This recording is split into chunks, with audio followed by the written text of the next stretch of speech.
आ रही है और जा रही है।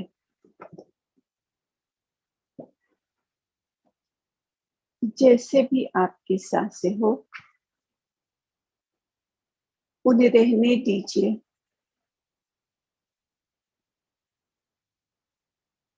अगर लंबी गहरी सांसें हो तो वैसे ही रहने दीजिए।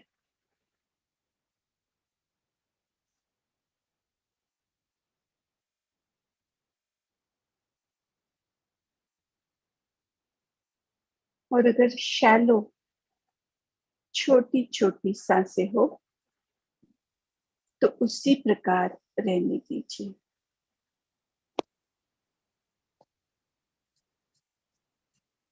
और ध्यान सांसों पर।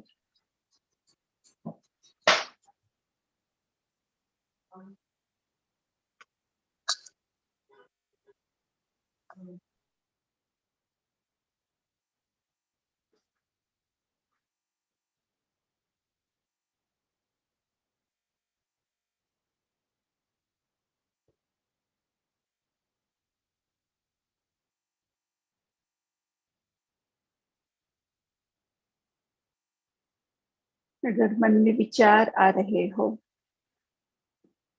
तो उन विचारों के साथ न बहना है, ना ही उनका विरोध करना है।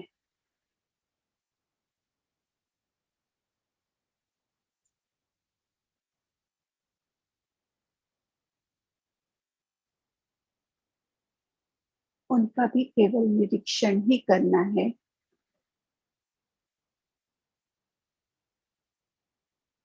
और फिर से ध्यान सांसों पर।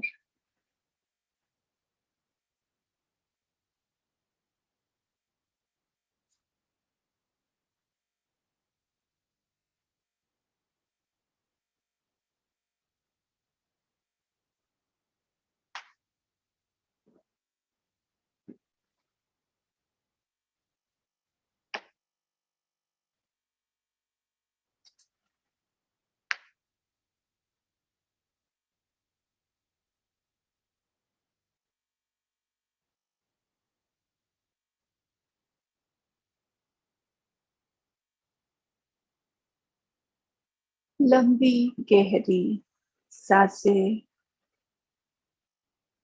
या छोटी छोटी तरल सांसें, केवल उनका निरीक्षण कीजिए।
और हर एक सांस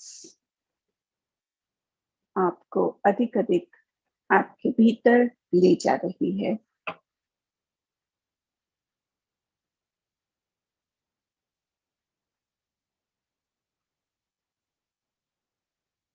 हर एक सांस आपको एक आरामदायी स्थिति में ले जा रही है।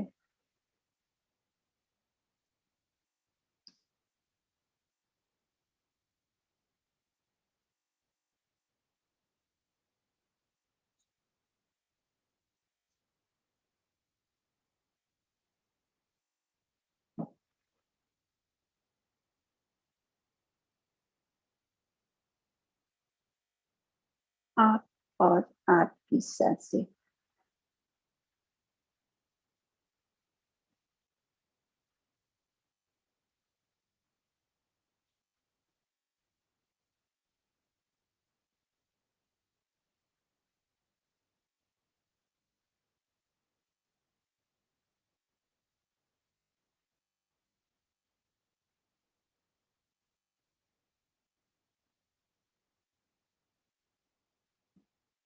जैसे जैसे आप आपकी सांसों से अधिक अधिक जुड़ रहे हैं, वैसे ब्रह्मांड से शक्ति सीधे आपके सहस्त्रार चक्र से आपके अंदर आ रही है।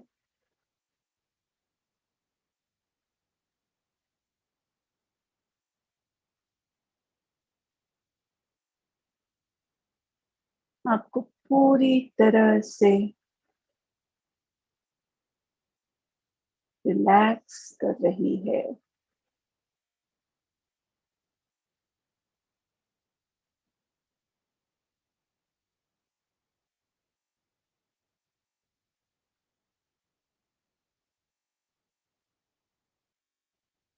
छप्पन 78 0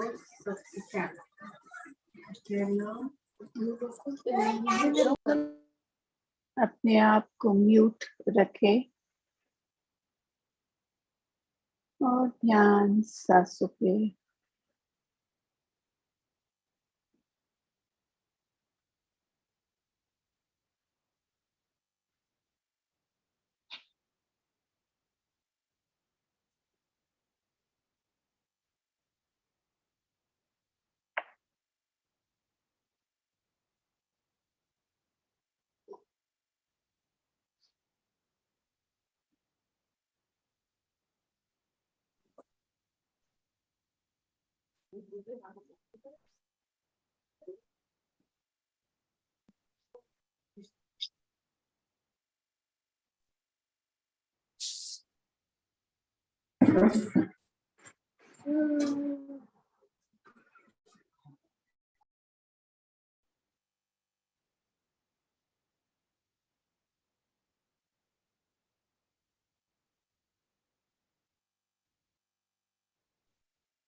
हेलो क्या चल मैडम। लंबी लंबी सांसें अपने आप को म्यूट में रखिए।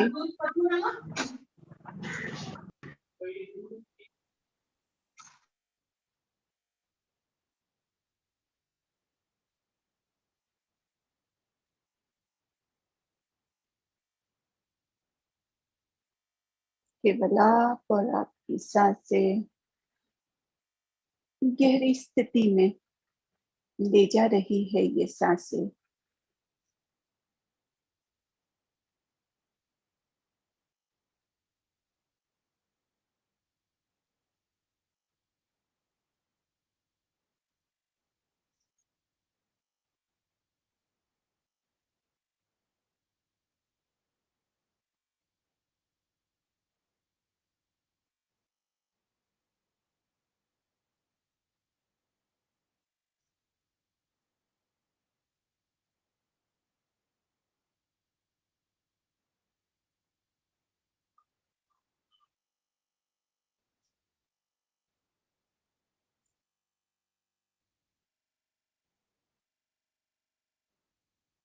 और भीतर भीतर ले जा रही है। ये सांसें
और अब धीरे से आपको यहाँ आना है, दोनों हाथों को एक दूसरे पे मल के अपनी आंखों पे रख के धीरे से आंखें खोल दीजिए।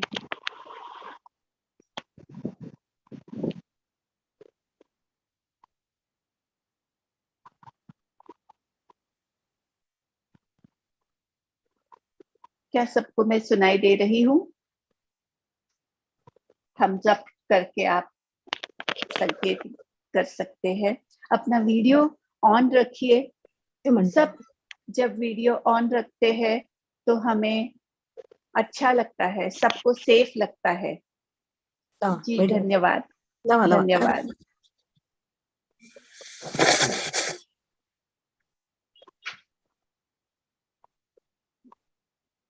नमस्ते, प्रणाम। एक छोटा सा मेडिटेशन मैंने लिया है अभी।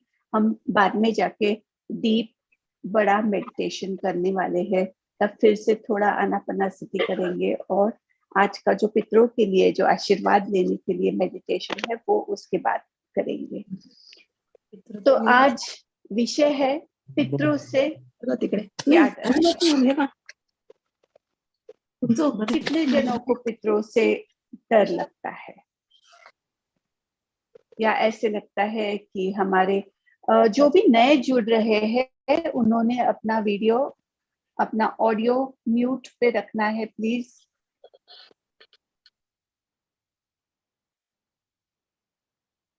जी धन्यवाद।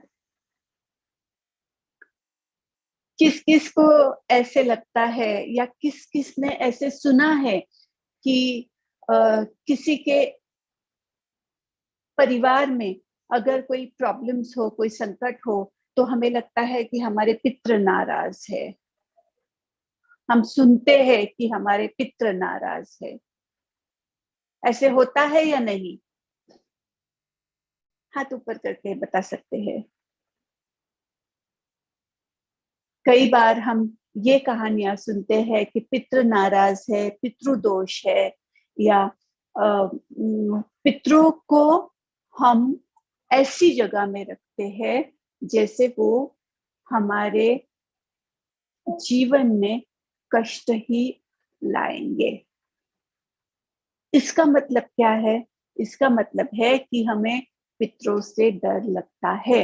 हम माने या ना माने, किसी न किसी वक्त पे हमें ये लगता है कि मेरे पितर मेरे ऊपर नाराज है। बराबर है जी। तो सबसे पहले तो मैं इस विषय में जाने से पहले डॉक्टर न्यूटन सर और डॉक्टर लक्ष्मी मैम को धन्यवाद कहूंगी कि आज के इस संडे क्लास में उन्होंने हमें आमंत्रित किया इस विषय को लेके।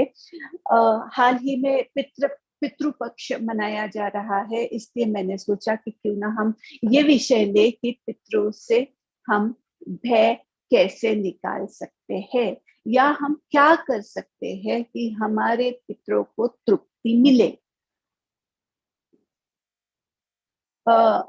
किसी ने ये नारायण नागबली पूजा देखी है? अपना डिजिटल हाथ ऊपर कर सकते हैं या केवल हाथ उठा के संकेत कर सकते हैं। इस नारायण नागबली पूजा में ये किया जाता है कि हर एक पितरों को, हर एक पीढ़ी जो हमारी गई है उनमें से हर एक व्यक्ति को तर्पण किया जाता है। एक प्रोसेस किया जाता है जिसके अंदर हम उन्हें सबको हमारे आमंत्रित करते हैं और उन्हें हाथ जोड़ के उनसे प्रार्थना करते हैं। ये होती है नारायण नागबली पूजा। जब भी हमारी एस्ट्रल चार्ट या पत्रिका में ये लिखा हुआ होता है कि आपके पत्रिका में पितृदोष दिखाया गया है और फिर हमें कहा जाता है कि ये पूजा कीजिए, वो पूजा कीजिए। जी, हमारे शास्त्रों ने ये पूजा, ये कर्मकांड इसलिए डिजाइन किए हैं, इसलिए बनाए गए हैं ताकि हम हमारे पितरों को हमारे जहन में रखे, हम उन्हें याद रखें। वरना 4 साल गुजरे हुए लोगों को भी हम भूल जाते हैं जब वो गुजर जाते हैं। लेकिन जब हम ये पूजा करते हैं या जब पितृपक्ष आता है तो हमें ये याद दिलाया जाता है कि पितरों को याद करें। कब होता है ये पितृपक्ष? ये भाद्रपद पूर्णिमा से लेके 16 दिन तक होता है पितृपक्ष। इस पितृपक्ष में कहा जाता है कि स्वर्ग के द्वार खुले हैं और हम जो भी कहते हैं, जो भी पढ़ते हैं, जो भी भगवान का नाम लेते हैं, जो भी अर्पण करते हैं पितरों के लिए, ये सीधा उनकी ओर जाता है। बराबर है। इसके कई कहानियां हैं। एक कहानी में ऐसे बताया जाता है कि कर्ण की जब मृत्यु हुई तो चित्रगुप्त ने उन्हें स्वर्ग में नहीं आने दिया। तो उन्होंने चित्रगुप्त जी से कहा कि मुझे क्यों नहीं आने दे रहे हैं स्वर्ग में? उन्होंने कहा कि आपने आपके पितरों के लिए कभी कुछ नहीं किया है। तो वो कहते हैं कि मुझे तो मालूम ही नहीं कि मेरे पितर कौन है, तो मैं कैसे उनके लिए कुछ करूं। तो उस वक्त चित्रगुप्त जी उन्हें एक अवसर देते हैं जहां वो फिर से 16 दिन के लिए नीचे आते हैं, उनके पितरों के लिए तर्पण करते हैं शास्त्र शुद्ध पद्धति से, और फिर उन्हें स्वर्ग में स्थान मिल जाता है।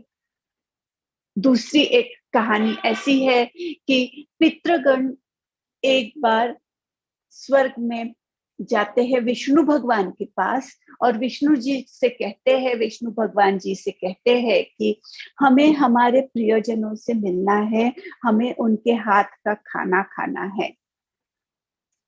और फिर उस वक्त विष्णु भगवान ने कहते हैं स्वर्ग के द्वार खोल दिए और फिर वो पितृ हम तक आ सके। हमने जो भी उनके लिए प्यार से किया वो उनको मुक्ति देता है। लेकिन क्या वो खीर, वो सब्जी, क्या वो जो जो अन्न पदार्थ हम करते हैं पितृपक्ष में और देते हैं उस कौवा को, उस गैया को या उस अन्य प्राणी को, क्या वो सीधे सीधे उनके पास जाता है?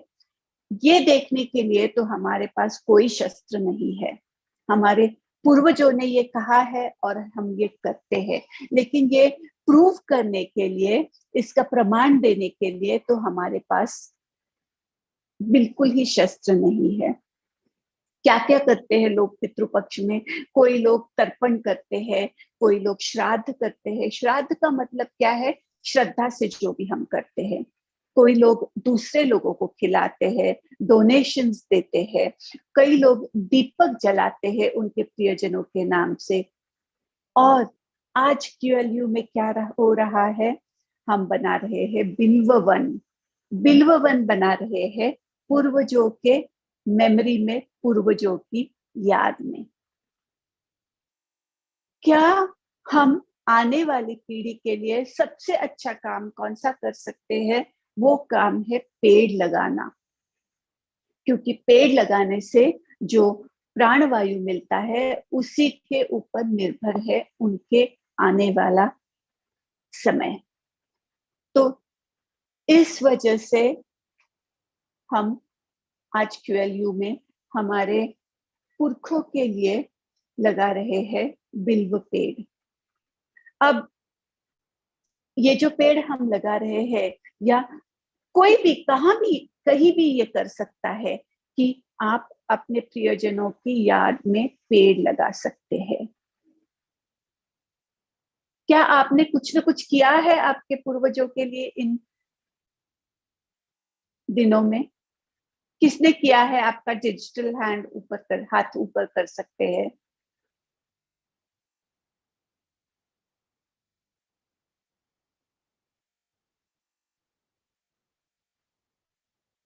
जी, किसने किया या किसके घर में किया गया पुरखों के लिए कुछ? नहीं, इस ग्रुप में कोई भी नहीं है। हमारे घर में हमारे सासू माँ कहते थे कि पूर्वजों में सर्वपितृ अमावस्या के दिन हम पितरों को खिलाते हैं। और हमें लगता है कि हम सिर्फ खाना खिलाने से उन्हें, ये प्राची जी कहती है कि उन्होंने अपने पिता के लिए किया। रामायण में ये भी कहा गया है कि दशरथ जी के लिए राम लक्ष्मण को तर्पण करना था और वे एन वक्त पे आ न सके, तो उनके पिता के लिए, दशरथ जी के लिए सीता जी ने तर्पण किया था। Very nice.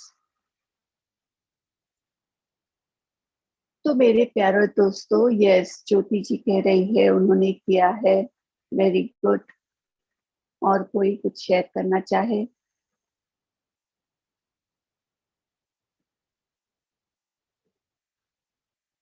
यस, गीतांजलि जी भी कह रही है। जी, धन्यवाद फ्रेंड्स। तो हम सब कुछ न कुछ करते हैं हमारे पितरों के लिए। छाया जी, मैंने ये कहा था कि क्या आपने आपके घर में पितरों के लिए कुछ किया गया है इन दिनों में? बबीता जी भी कह रही है जी। तो एक महत्वपूर्ण बात हम सबको याद रखनी है कि आज इस पृथ्वी को सबसे ज्यादा जरूरत है प्राणवायु की। और क्या होता है, कौवे को खीर खिला के, कौवे को खीर खिलाने में एक जो वैज्ञानिक जो हम देख सकते हैं इसके लिए एक कारण, तो वो कारण है कि अगर हम कौवों को खाना दे तो कौवा जो फल खाते हैं पीपल के पेड़ का और वट वृक्ष का, और वो उसकी विस्तार से जब यहाँ वहां बीज गिरते हैं तो ये पेड़ यहाँ रुकते हैं, उगते हैं। और जब ये पेड़ हर जगह उगेंगे तो सब जगह ऑक्सीजन या प्राणवायु हमें और ज्यादा मिलेगा। तो हर कोई ना कोई पद्धति से सब लोग पुरखों के लिए कुछ ना कुछ करते हैं। लेकिन क्या हमारे पुरखों को ये खाना चाहिए? क्या हमारे पुरखों को ये खीर, ये वड़ा या जो भी हम बनाते हैं, क्या उन्हें ये चाहिए? जी नहीं मेरे प्यारे दोस्तों, हमारे पुरखों को केवल चाहिए प्यार। हमारे पुरखों को चाहिए एक्सेप्टेंस कि हम उन्हें हमारे परिवार में शामिल करें। तो क्या वो हमारे परिवार से नहीं होते हैं? वो तो होते हैं हमारे परिवार से, लेकिन कई बार हम हमारे पुरखों को भूल जाते हैं। और जब हम हमारे पुरखों को भूल जाते हैं तब हम उन्हें हमारे फैमिली से, हमारे परिवार से एक्सक्लूड कर देते हैं। और इस एक्सक्लूजन से उन पुरखों को तकलीफ होती है। और फिर ऐसे नहीं होता है कि वो हमें तकलीफ देते हैं, लेकिन ऐसे होता है कि कई बार जब हम हमारे पुरखों को पूरी तरह से भूल जाते हैं तो वो पुरख पुरख जो हमारे एंसेस्टर्स है, वो एंसेस्टर्स हमें याद दिलाते हैं कि हमें याद करो।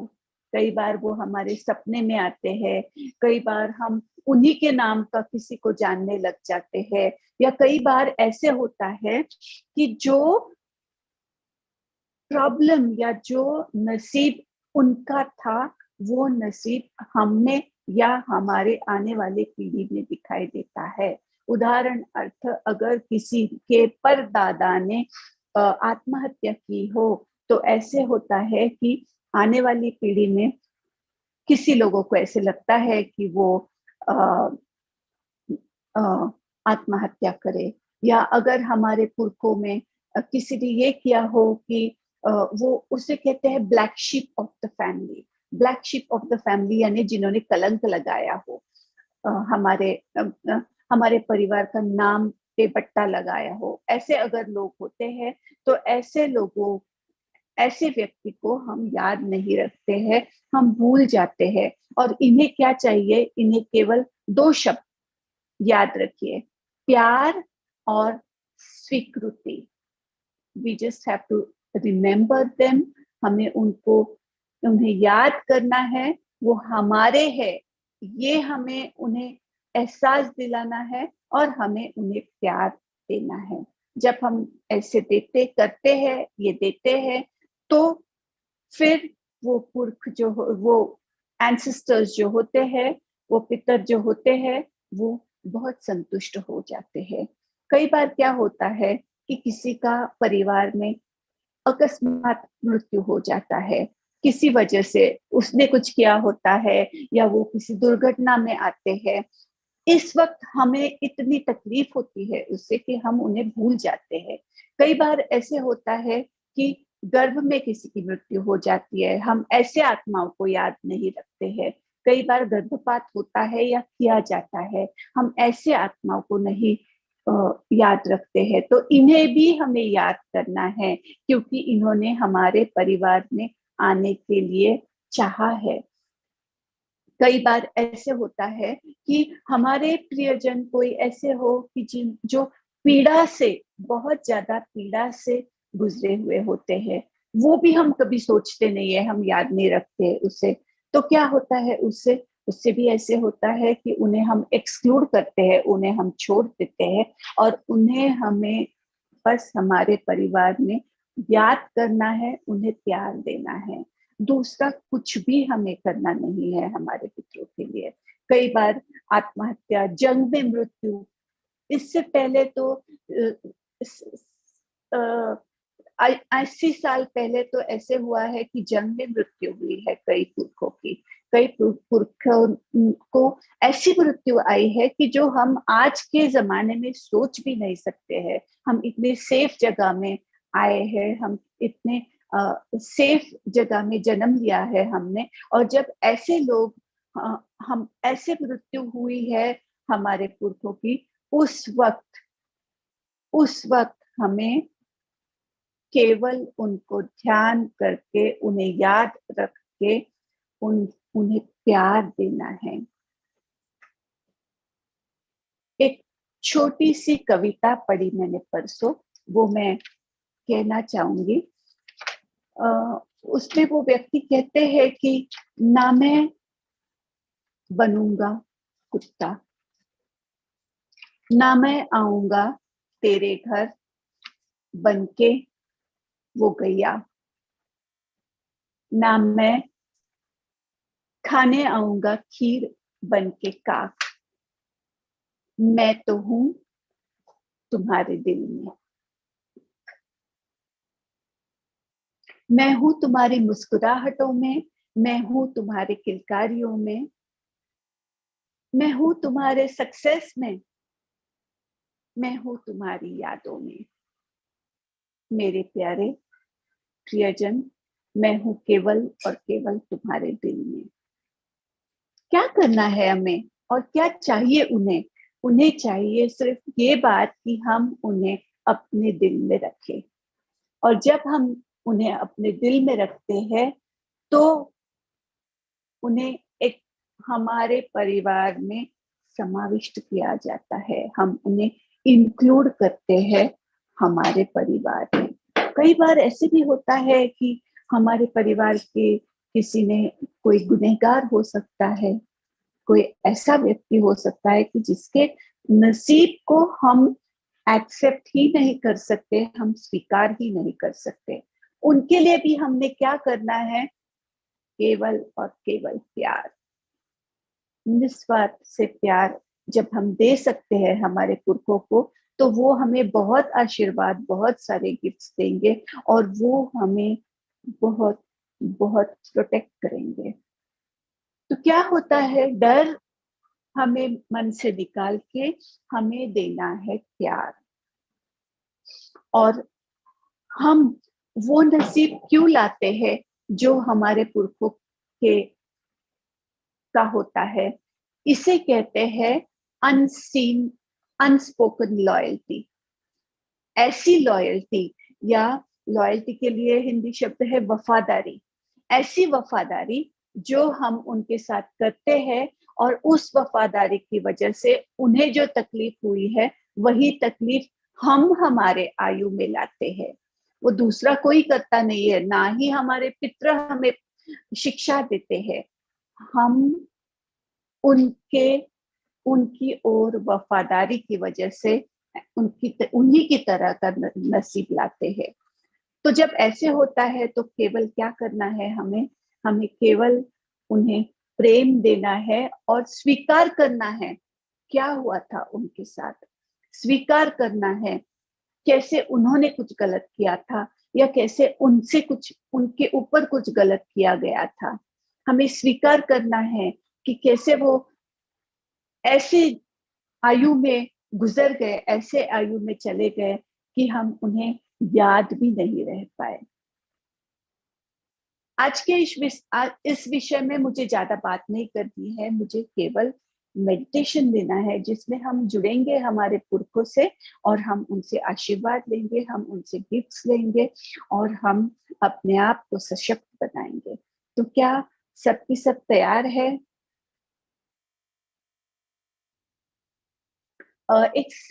एक साधा उदाहरण मैं देना चाहूंगी। भूतनाथ नाम की जो मूवी है, जो चित्रण है, उस मूवी में बताया गया है बहुत अच्छी तरह से कि मृत्यु क्या होता है, मृत्यु के बाद क्या होता है और मृत्यु होने के बाद कैसे वो आत्मा यहीं पे अटक जाती है उसके किसी अधूरे काम के लिए। उसके लिए हम हिंदी में सबसे सुंदर शब्द है भटकी हुई आत्मा, या जब वो संतुष्ट हो जाती है तो वो चली जाती है उस दिव्य प्रकाश की ओर। मेडिटेशन करने से पहले मैं प्रश्न लूंगी। चंद्रकांत जी, आप पूछ सकते हैं आपका प्रश्न।